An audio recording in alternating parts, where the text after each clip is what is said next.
मेरा नाम है अंजलि पांडे और स्वागत है आपका मेरे इस चैनल पे। दोस्तों, अगर आप TET, super TET, MP TET की तैयारी कॉन्सेप्ट के साथ करना चाहते हैं तो आप हमारे चैनल को सब्सक्राइब करिए। दोस्तों, पिछले वीडियो में हमने दार्शनिक अंकन प्रणाली के बारे में सब कुछ पढ़ लिया था, जिसके अंतर्गत दो प्रणालियां आती हैं, भारतीय और अंतर्राष्ट्रीय। आज हम सीखेंगे रोमन अंकन प्रणाली।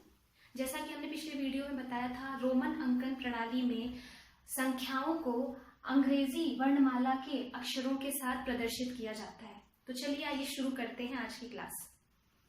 जैसा कि हम इस टेबल में देख सकते हैं, नंबर 1 को आई अल्फाबेट से प्रदर्शित किया गया है। ठीक उसी प्रकार नंबर 5 को अल्फाबेट वी से प्रदर्शित किया गया है। उसी प्रकार नंबर 10 को एक्स अल्फाबेट से प्रदर्शित किया गया है।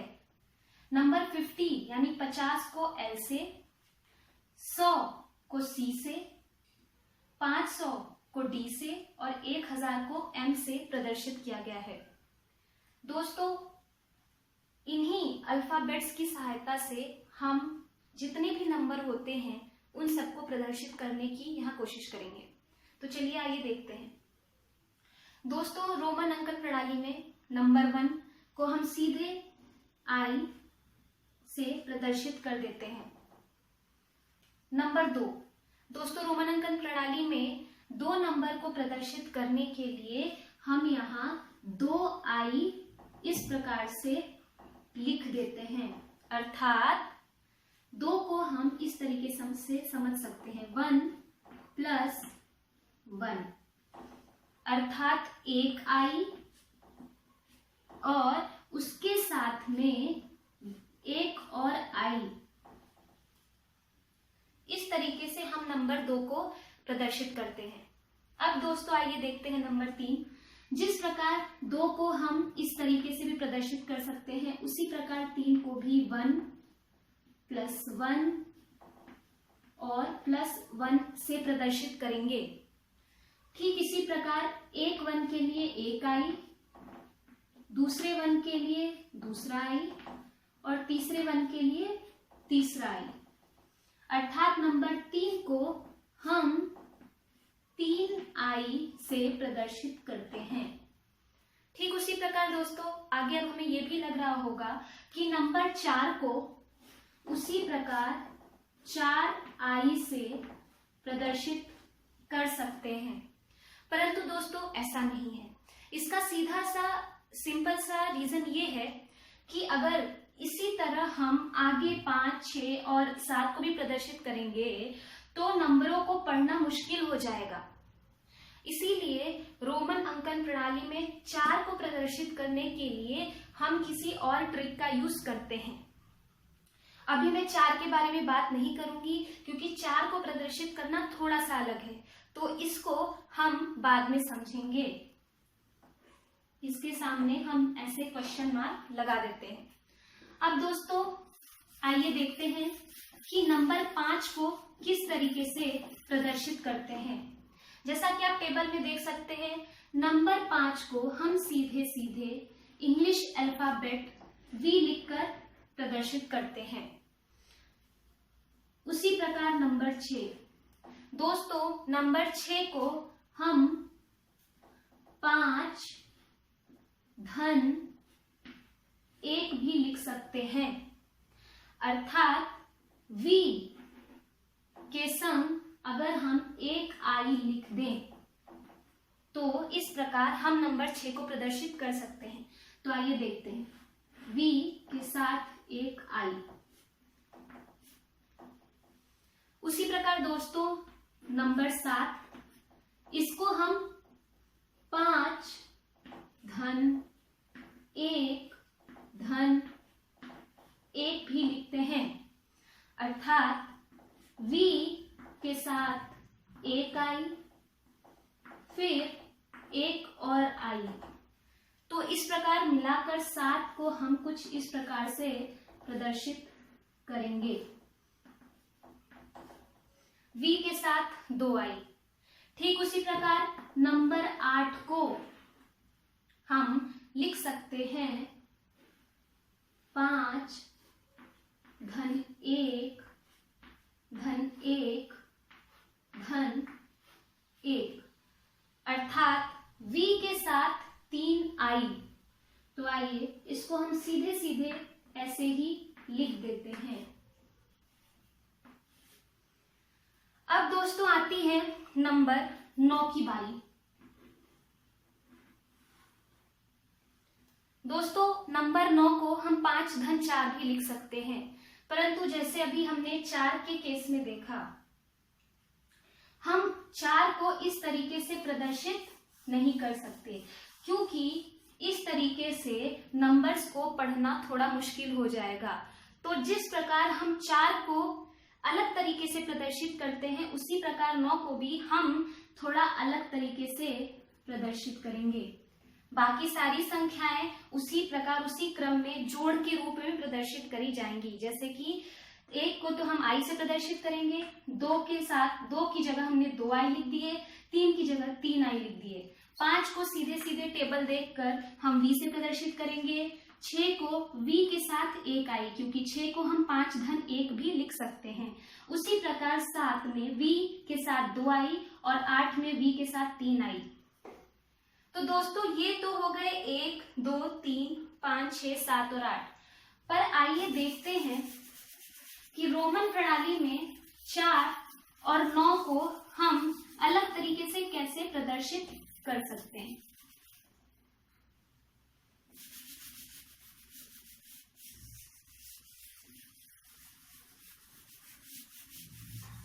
चार और 9 को अलग तरीके से प्रदर्शित करने का केवल यही कारण है कि हम नंबरों को सुविधाजनक ढंग से पढ़ सकें।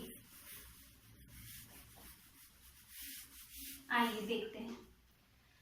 दोस्तों अभी तक हमने जितने नंबर्स लिखे उनमें हमने धन यानी कि एडिशन का, जोड़ का प्रयोग किया, परंतु 4 और 9 केवल 2 ऐसे अंक हैं, केवल 2 ही ऐसे अंक हैं रोमन प्रणाली में जिन्हें हम जोड़ के साथ नहीं घटाव के साथ यूज करेंगे। आइए देखते हैं किस प्रकार। दोस्तों 4 को इस तरीके से लिखना ज्यादा सरल है या फिर इस तरीके से। इसको हम 1 धन 1 धन 1 धन 1 भी कह सकते हैं। आइए देखते हैं। 4 को हम 5 माइनस 1 भी तो लिख सकते हैं ना। अब देखते हैं इसे हम रोमन संख्या प्रणाली में कैसे प्रदर्शित करते हैं। तो सर्वप्रथम हम 5 के लिए v का प्रयोग करते हैं, और जैसा कि हम जानते हैं 1 के लिए हम i का प्रयोग करते हैं। परंतु दोस्तों घटाव के संक्रिया के समय यानी जब हम नंबर को लिखने के लिए घटाने का प्रयोग करते हैं, तो हम कोई जिस नंबर में से जिस नंबर को घटाते हैं यानी ये वाला नंबर, उसको इस अक्षर के दाहिने तरफ ना लिखकर इसके बाएं तरफ लिखते हैं। एक बार मैं फिर बता देती हूं कि जब हम घटाव की संक्रिया का प्रयोग करते हैं तो जो संख्या घटती है उससे जुड़े हुए अक्षर को हम इस अक्षर के दाहिने तरफ ना लिखकर बाएं तरफ लिखते हैं। ठीक इस प्रकार IV। अच्छा दोस्तों आप ही मुझे बताइए कि 4 का इस तरीके से प्रदर्शन ज्यादा सरल है या फिर इस प्रकार से प्रदर्शन। जी हाँ, जैसा कि हम सभी देख सकते हैं 4 का प्रदर्शन इस तरीके से ज्यादा सरल है। तो चलिए दोस्तों इसी प्रकार हम 9 को भी लिख लेते हैं।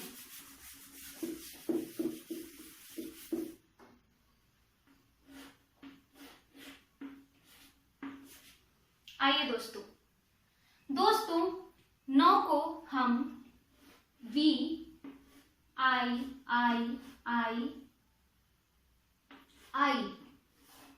V के साथ 4i लिख तो सकते हैं, परंतु इसका एक और तरीका है जो कि ज्यादा सरल है। आइए देखते हैं। 9 को हम 10 माइनस 1 भी लिख सकते हैं। और x 10 को, नंबर 10 को हम x अल्फाबेट से प्रदर्शित करते हैं। तो चलिए नंबर 10 के लिए हम सर्वप्रथम x यहाँ लिख लेते हैं। अब दोस्तों, जैसा कि नियम कहता है, घटाव की स्थिति में जब हमें किसी नंबर में से किसी नंबर को घटाना हो, तब रोमन संख्या प्रणाली में से जो नंबर घटता है उससे संबंधित अल्फाबेट हम इस अल्फाबेट के दाईं तरफ ना लिखकर कहाँ लिख देते हैं, बाईं तरफ लिख देते हैं। तो आइए यहाँ पर हम I लिख देते हैं। अब दोस्तों फिर से आप मुझे बताइए कि क्या 9 का, नंबर 9 का ये प्रदर्शन ज्यादा सही है, ज्यादा सरल है, या फिर नंबर 9 का ये प्रदर्शन? हाँ दोस्तों, नंबर 9 का ये प्रदर्शन लिखने, पढ़ने, देखने में ज्यादा सरल है। तो इसलिए नंबर 9 को हम इस तरीके से ना लिखकर हम इस तरीके से लिखते हैं। दोस्तों याद रखिए, रोमन अंकन प्रणाली में सारे नंबर्स बिल्कुल सरल तरीके से लिखे जाते हैं। केवल 4 और 9 और इनके 10 और 100 के मल्टीपल्स को ही इस तरीके से, अलग तरीके से लिखा जाता है। अब दोस्तों, अगर हमें इसी क्रम में 40 लिखना हो तो हम इसको लिखेंगे 50 माइनस 10। 50 माइनस 10। अच्छा दोस्तों, 50 को हम अंग्रेजी अल्फाबेट के L से प्रदर्शित करते हैं, तो यहाँ हम लिख देते हैं L। और क्योंकि यहाँ पर घटाव की संक्रिया है, इसलिए हम x को यानी 10 से रिलेटेड अल्फाबेट को हम दाईं तरफ ना लिखकर इसके बाईं तरफ लिखेंगे। यानी कि 40 को हम एक्सेल से रिप्रेजेंट करते हैं। उसी प्रकार आइए दोस्तों, हम 90 को देख लेते हैं। आइए दोस्तों,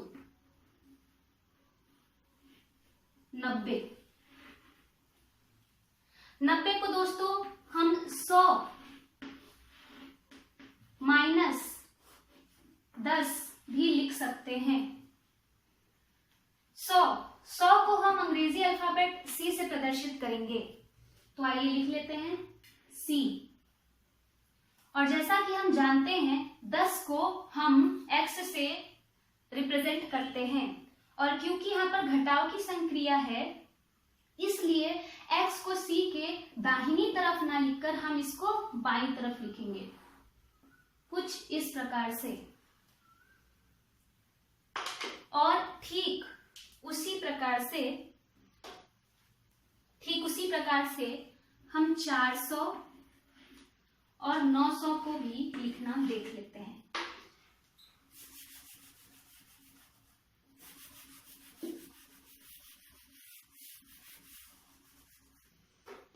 देखिए दोस्तों, 400 को हम 500 माइनस 100 भी लिख सकते हैं। तो दोस्तों 500 को हम D से रिप्रेजेंट करेंगे, और क्योंकि यहाँ पर घटाव की संक्रिया है, इसलिए C को हम बाईं तरफ, D के बाईं तरफ लिखेंगे।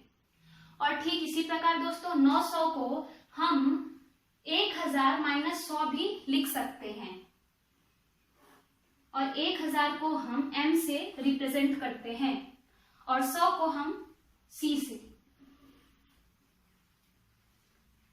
तो देखा दोस्तों आपने, रोमन नंबर्स लिखना बहुत ही सरल है, परंतु कभी कभी सरलता की वजह से हम इस टॉपिक को छोड़ देते हैं। पर कई बार रोमन नंबर्स को लिखना, उन्हें आरोही और अवरोही क्रम में प्रदर्शित करना, ऐसे क्वेश्चंस एग्जाम्स में आते हैं।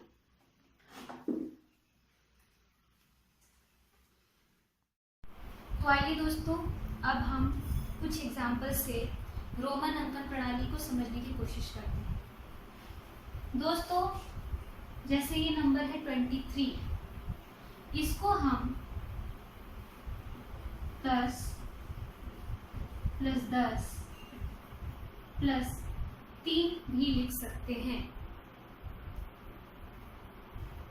10 को हम रोमन अंकन प्रणाली में x से रिप्रेजेंट करते हैं, x। दोबारा 10 के लिए हम फिर से एक बार x लिखेंगे और 3 को, नंबर 3 को हमें पता है कि हम 3 बार I लिखकर रिप्रेजेंट करते हैं। तो ये हो गया दोस्तों संख्या 23 का रिप्रेजेंटेशन रोमन नंबर में। दोस्तों अगला एग्जाम्पल है 42 यानी कि 42। दोस्तों इसे हम 40 धन 2 भी लिख सकते हैं। और जैसा कि हमें पता है 40 लिखने के लिए हम 50 में से 10 को घटाते हैं और घटाने के लिए हम लिखेंगे XL, यानी पहले हम X लिखेंगे और फिर हम L लिखेंगे और उसके बाद नंबर 2 के लिए हम 2I इस तरीके से लिख देंगे।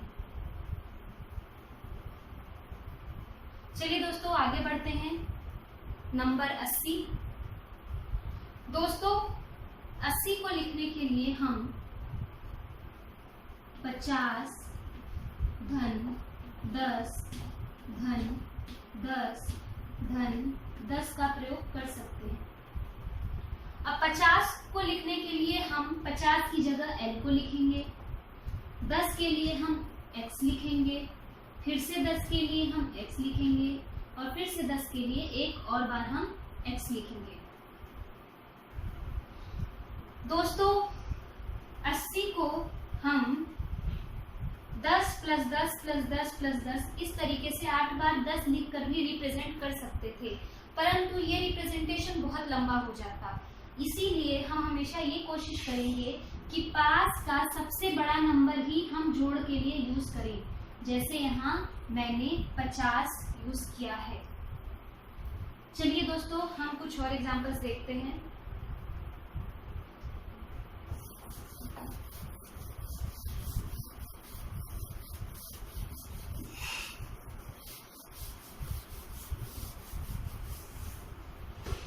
आइए दोस्तों अब एक एग्जांपल देखते हैं 90 का।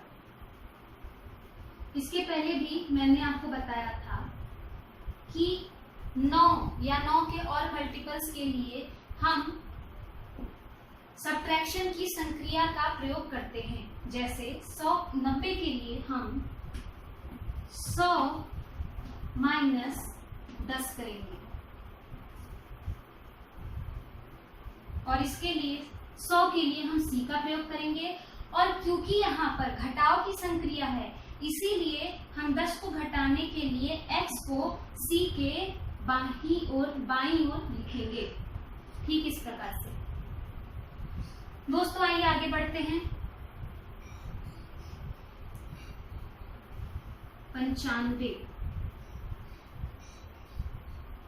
95 को हम दोस्तों 90 धन 5 भी लिख सकते हैं। 90 के लिए हम XC का प्रयोग करेंगे जो कि हमने ऊपर अभी सीखा है और 5 के लिए दोस्तों हम V का प्रयोग करेंगे। तो दोस्तों ये 95 का रिप्रेजेंटेशन है रोमन अंकन प्रणाली में।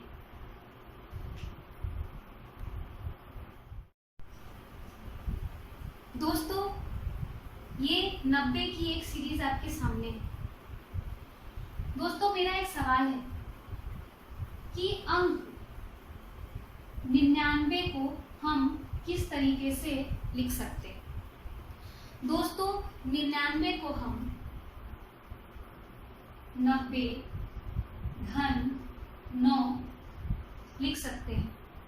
अगर हम इस तरीके से देखें तो 90 को हम XC लिखते हैं जैसा कि हमने अभी देखा, तो 90 की जगह हम X और C लिख दें और 9 को हम लिखते हैं I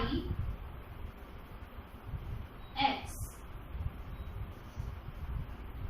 परंतु दोस्तों दोस्तों आप मुझे ये बताइए कि क्या 99 को हम 100 माइनस 1 नहीं लिख सकते? बिल्कुल लिख सकते हैं। 100 को हम रोमन प्रणाली में प्रदर्शित करते हैं C से और 1 को प्रदर्शित करते हैं I से, और क्योंकि यहाँ पर घटाव की संक्रिया है इसलिए हम यहाँ पर I लिख देंगे। यानी दोस्तों 99 को व्यक्त करने के लिए अब हमारे पास दो तरीके हैं, एक तो ये पहला तरीका और ये दूसरा तरीका। परंतु दोस्तों ये दूसरा तरीका पूरे तरीके से गलत है। आइए हम देखते हैं कैसे। दोस्तों जैसा कि मैंने आपको बताया था कि रोमन अंकन प्रणाली में घटाव की संक्रिया केवल 4, 9, 40, 90, 400 और 900 के लिए होती है। उसके अलावा किसी भी नंबर में हम ये घटाव की संक्रिया का प्रयोग नहीं करेंगे। और दोस्तों जिस तरीके से ये सीरीज आगे बढ़ रही है उसी तरीके से हम ये सीरीज आगे बढ़ाएंगे। जैसे कि 90 की जगह हमने XC ले लिया, अब किसी भी नंबर में हम घटाव की संक्रिया का प्रयोग 90 के बाद नहीं करेंगे। 90 को हमने XC तो लिख दिया, हाँ 90 को हमने XC तो लिख दिया, परंतु अब इसके पश्चात हम जो नॉर्मल हमारे नंबर्स का प्रदर्शन है वही प्रयोग करेंगे। जैसे 91 के लिए 90-1, 92 के लिए 90-2, 93 के लिए 90-3, 94 के लिए 90-4, 95 के लिए 90-5, 96 के लिए 90-6, 97 के लिए 90-7, 98 के लिए 90-8। उसी प्रकार 99 के लिए भी हम धन की संक्रिया का ही प्रयोग करेंगे, यानी 90-9, 90 जो कि XC से प्रदर्शित होगा और 9 जो कि I से प्रदर्शित होगा। 99 के लिए हम 100 - 1 की संक्रिया का प्रयोग नहीं करेंगे, यानी ये तरीका गलत है, क्योंकि घटाव की संक्रिया का प्रयोग हम केवल 4 और 9 तथा 4 और 9 के 10 के गुणनखंड, 100 के गुणनखंड और इसी क्रम में आके 1000 के गुणनखंड के लिए प्रयोग करते हैं। घटाव की संक्रिया हम कभी भी किसी और नंबर में प्रयोग नहीं करेंगे। बाकी नंबर्स के लिए हम प्रॉपर उसी नॉर्मल सीरीज का यूज करते जाएंगे।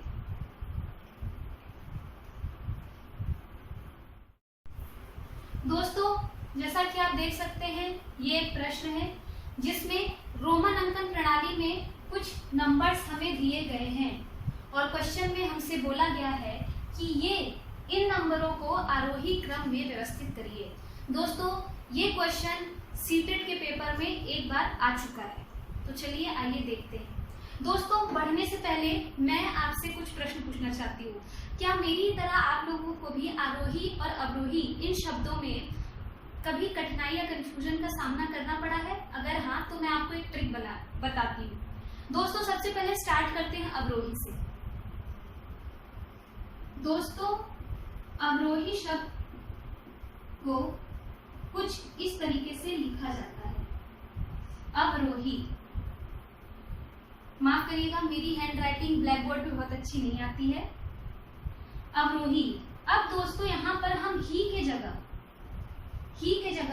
अगर ध का प्रयोग कर दें तो बन जाता है अवरोध।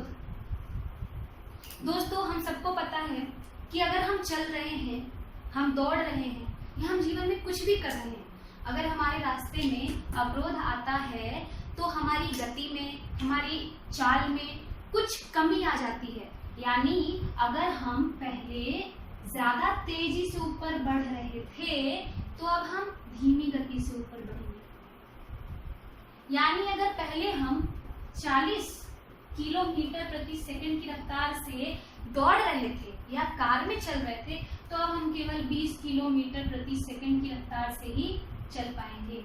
यानी जब भी अवरोध आता है जीवन में तो हमारी गति में कमी आ जाती है। यानी सबसे पहले क्या था, ज्यादा था, हमारी गति क्या थी, ज्यादा थी, लेकिन अब हमारी गति क्या हो गई, कम हो गई। यानी अवरोध का मतलब है पहले बड़ा, फिर घटते घटते घटते घटते छोटा होते जाना।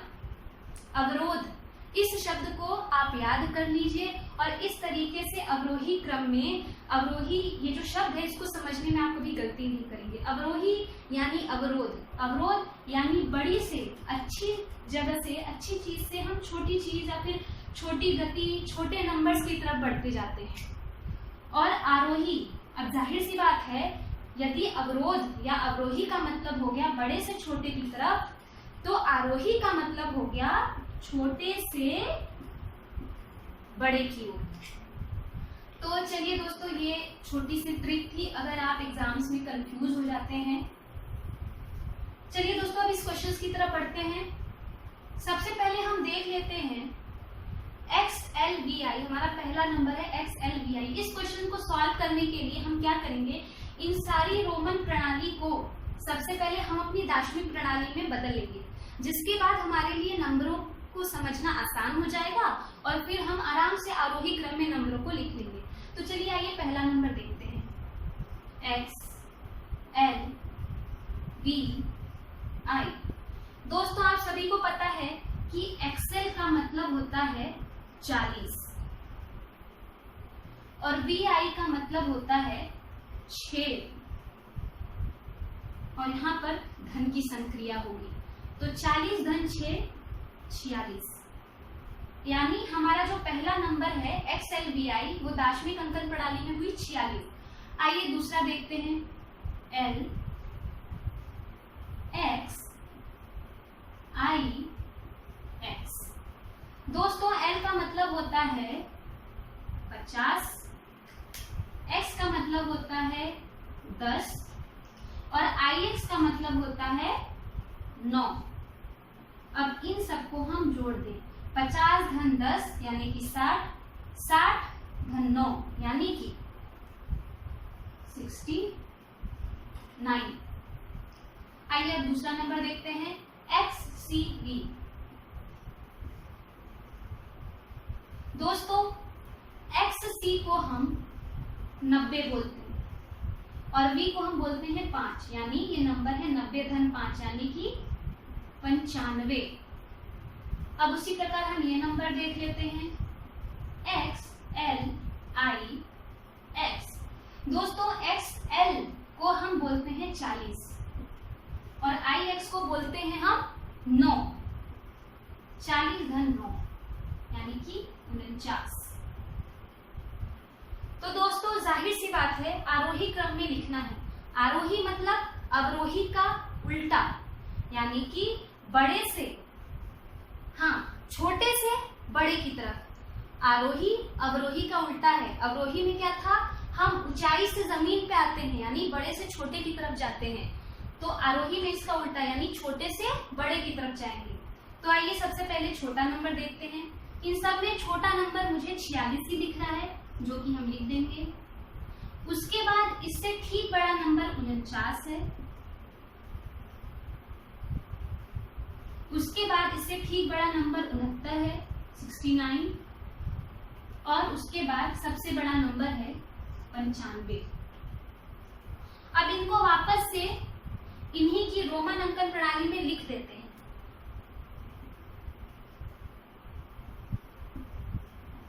XLVI, 49 XLIX,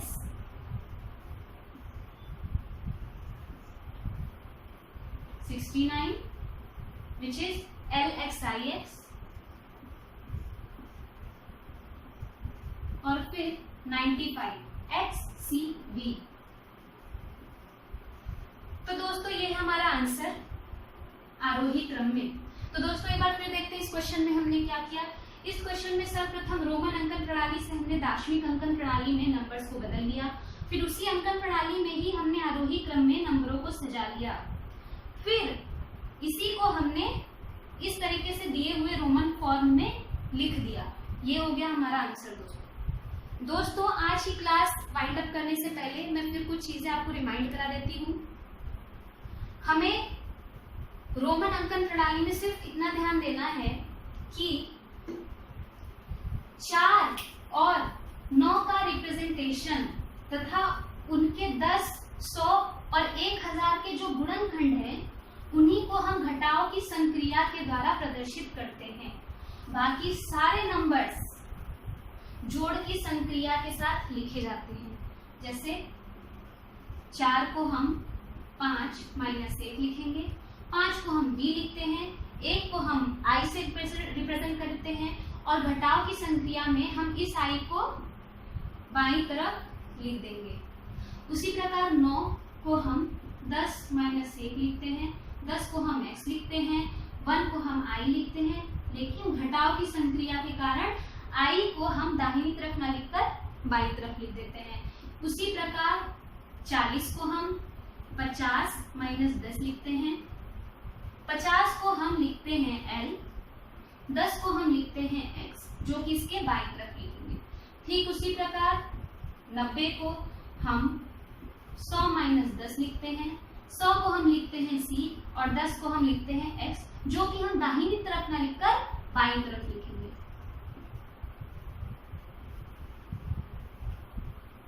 तो दोस्तों ये रही रोमन अंकन प्रणाली। आप सभी घर में रैंडम कोई भी नंबर उठाइए और उसको रोमन प्रणाली में लिखने की कोशिश करिए। ये बहुत ही सरल टॉपिक है, परंतु हमेशा इस टॉपिक से भी क्वेश्चंस आते हैं। मैं आशा करती हूँ कि आप सभी को ये टॉपिक अच्छे से समझ में आया होगा दोस्तों अब अगली क्लास में हम संख्या पद्धति के दूसरे टॉपिक्स भी कवर करेंगे। अगर आपको हमारा वीडियो और हमारी ये पहल अच्छी लग रही हो तो प्लीज हमारे चैनल को सब्सक्राइब करें, शेयर करें और बेल आइकन दबाएं और लाइक भी कर दें। धन्यवाद।